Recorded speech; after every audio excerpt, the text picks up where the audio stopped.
From powering your heavy-duty equipment to charging your essential devices, Tomahawk generators powered by Honda have got you covered. Watch this quick startup guide to power your world.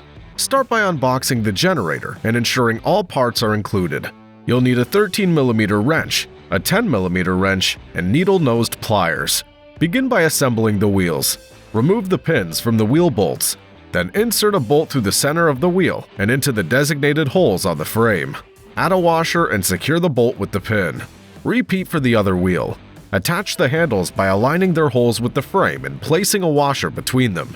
Insert a bolt through the aligned holes and tighten it using a 13mm wrench and a 10mm wrench.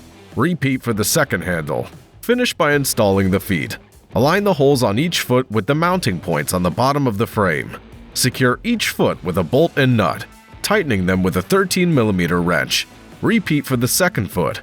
Before fueling, place the unit outdoors on level ground, away from flammables, to be mindful of exhaust fumes and carbon monoxide. To begin fueling, remove the oil filler cap to check the dipstick. If this is your first time using the generator, fill the oil tank to the upper limit with SAE 10W30 4-stroke motor oil. Then reinstall the oil filler cap and cover securely. Next, remove the fuel cap on top of the generator and fill to the upper level with unleaded gasoline with a pump octane rating of 86 or higher. Then reinstall the fuel cap securely. To start the generator, disconnect any tools or appliances from the outlets.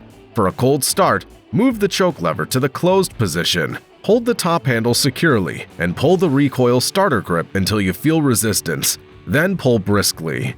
If the choke was closed, gradually open it as the generator warms up. Once the generator's operating smoothly, connect your devices to the proper outlets. And for more tips and tricks, click subscribe today.